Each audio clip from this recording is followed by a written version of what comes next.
Starting off on the front porch, and we have the baby cakes blackberries that I hunted down so Sanford can pick berries from the porch. And of course, next to it, a pot of strawberries. Very full herb garden that's filling in faster than I thought it would, which is not a bad thing. Same over here, basically. There's a tomato in the middle, which is supposed to have little bitty tomatoes, so we'll see. Waldorf and Statler. And dill. In the center of this bed is what's supposed to be a dwarf mulberry. I don't know how dwarf it will stay. Right now the dill certainly dwarfs it. My little tree hibiscus, which is not hardy here, but I kept it in the garage over winter, and it's rewarding me with blooms. And then you can see how well shielded Sanford is on the porch. He is over there, just hiding.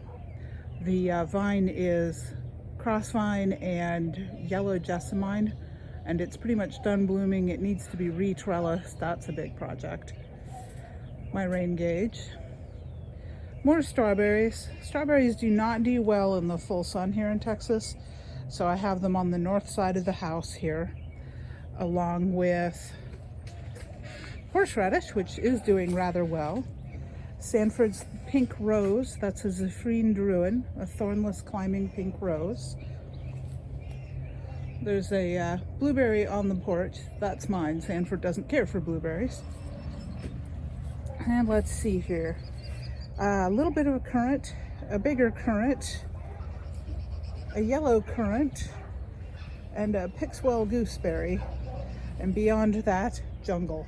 That behind the house there, I will probably plant pawpaws back there in all due time. In the meantime, we have, going around the fruiting hedge around the house, this is either a Marionberry or a Loganberry. I didn't label, I was bad. And then this is either the Marionberry or the Loganberry, depending on which one the other one is. And next to it is a plum that got nipped off and is now coming back very shrubby. A beautyberry, American beautyberry, which has lovely, brilliant purple berries. It fruited last year, and it looks like it's coming back bigger this year, so it should fruit again. Under it are more strawberries, which is where I've been harvesting already this spring. They seem to be a nice early bunch.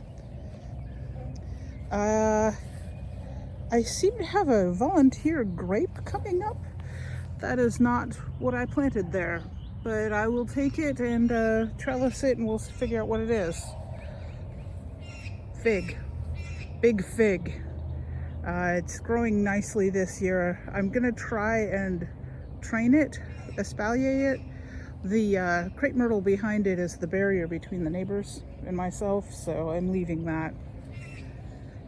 Tall green here is Maximilian sunflower, which will get very tall but floppy, hence the tomato cage.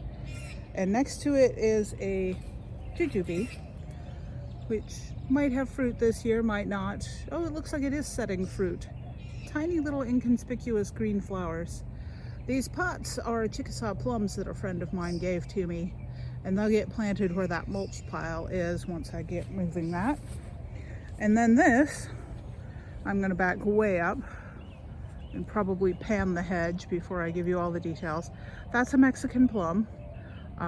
It has not set fruit, although it has bloomed for the last 2 years, but it seems to be growing like mad this year, so I'm hopeful that that's what it needed. It had been raised for like 5 years in a half a barrel, and its roots were very constricted when we moved it in here.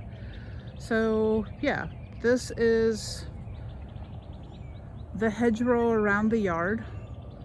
The yard is patchy, not because any other reason than I was trying not to mow down stuff that I have growing, mostly crow poison right now.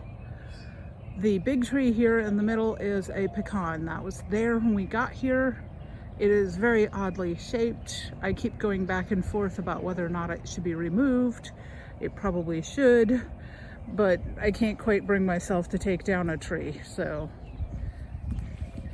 This is a pear that's being trained into a stepover, and pink ladies, which evidently are quite aggressive, but lovely, so I'm okay with this. The bush next to it is golden currant, which has gotten larger than I anticipated and is getting quite a lot of new growth this year. And this is purely ornamental, Pride of Barbados, or Mexican bird of paradise, and it has lovely flowers that go very nicely with the pink ladies, as you can see. Continuing onward on the other side of the pecan, we have another golden currant, which is spreading out into the lawn and doing quite well for itself. So I'm not sure. I'm probably going to dig up starts and give them to friends, because I'm not sure I need a whole hedge of golden currant. Another pear being trained as a stepover. I've got the main leader branch there because I may take it and do full espalier here. The arch has grapes on it. They're both eating grapes, purple on the side closest to me and green on the other side, so both of them are seedless. The green bore grapes last year. The purple seems to just not be quite as quick on the uptake as its little friend, but we are definitely going to have grapes this year. Lots and lots and lots of grapes, which is not a bad thing. Next to it is a methley plum. This is one of the only survivors of the first year I was planting fruit trees. It has bloomed but not borne well, but it's also not had the most sturdy trunk development. I'm kind of waiting to see what happens with it. You can see it's a bit of an angle, and it's always been like that. The hardy hibiscus is popping right back up. Cut back the stems from last year. You can see it was huge. This thing was easily 6 or 7 feet tall and that far wide. I didn't realize just how big it was going to get here. I might not have put it right next to the apple tree, and that's a Jonathan apple. Didn't really bloom this year, didn't expect it to. It's only on year number 2. And I had planted a couple of currants here, realized that they do not like too much sun, and they died back pretty badly, so probably going to have to move that one along the north side. Dad, one of your favorites, hyssop, and the crabapple that I'm training as espalier. Still needs a little bit more training, but the leader is going to have to be cut back because it's not throwing side branches in a distance I want them from the lower side branches. This is the unknown rose. I bought this at a local nursery. They had lost the tag, and so it was labeled unknown when I bought it, and it is glorious and I love it, and it's getting bigger, and I'm not mad about that at all.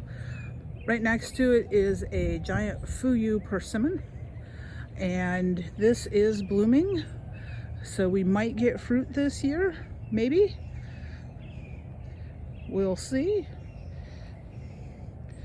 The front of the house, I'm not doing a lot for fruit trees, mainly because the daylily is in here. I do have a little bitty Nanking cherry going on here as an experiment, because I was told that you can't grow cherries in Texas. So, Statler, Waldorf.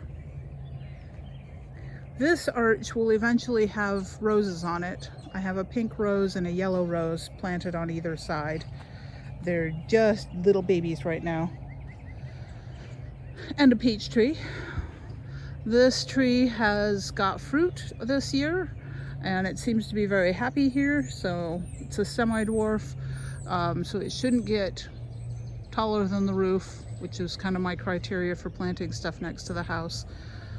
And starting on the fence orchard, We have a little bitty fig that died back to the root this winter, so we'll see how it does. Various perennials. This is a pomegranate wonderful, and it died back to the root and is coming up nicely. Wasn't real pleased with it dying back because they're supposed to be very hardy here, but evidently not. Another peach. This one is going to require quite a bit of pruning this year, but that's okay. Getting them established is a good thing.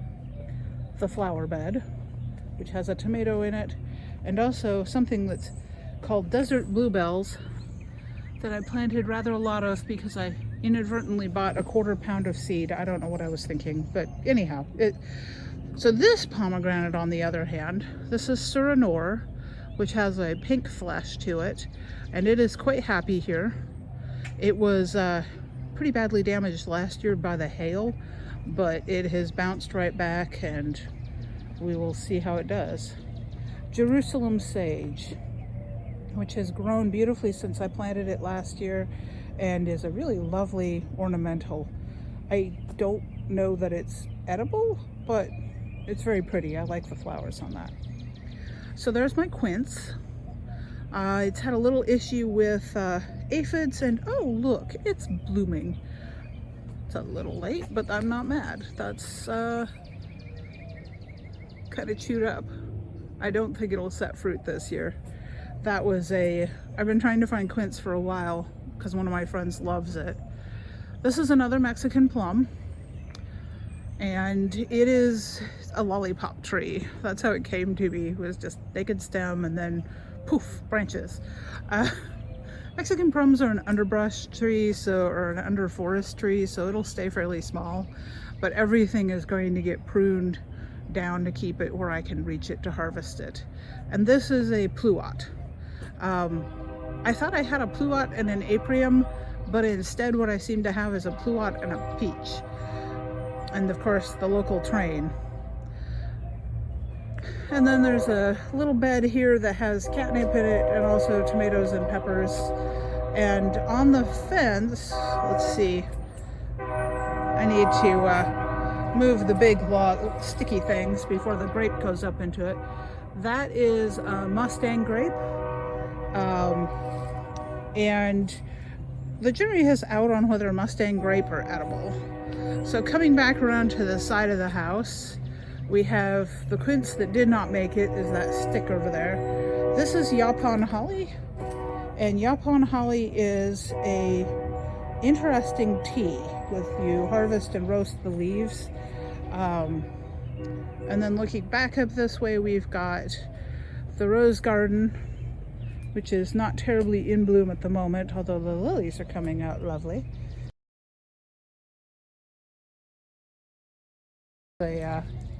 A clearance thing. Oop, let's not do that.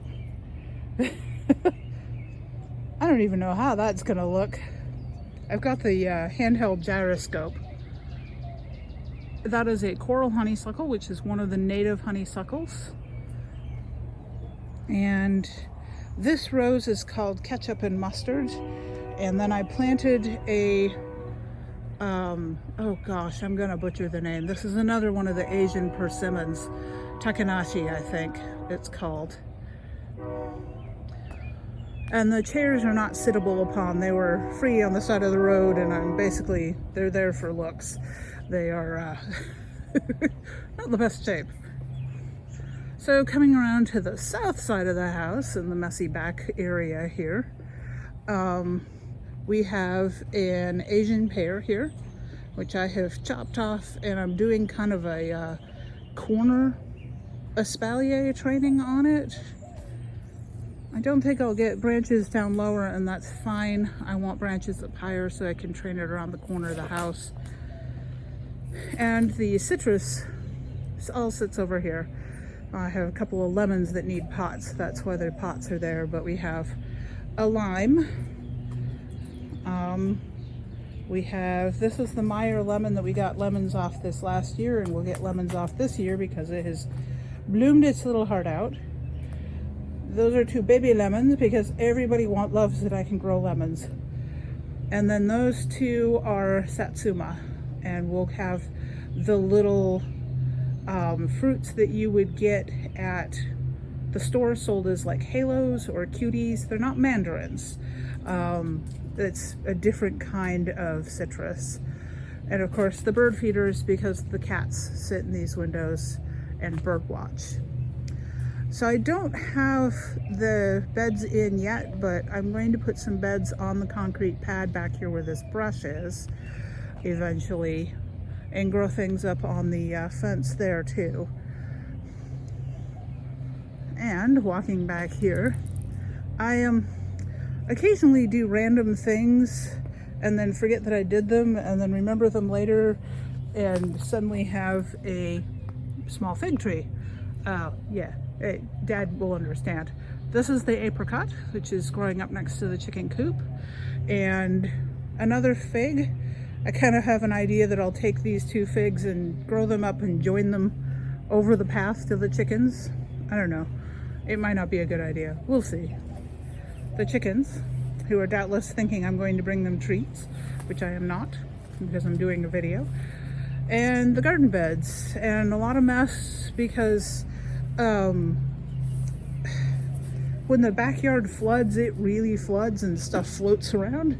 So tomatoes. I don't know why we have so many sunflowers, but I'm using them to train beans on, so I did not plant the sunflowers. The sunflowers just came up.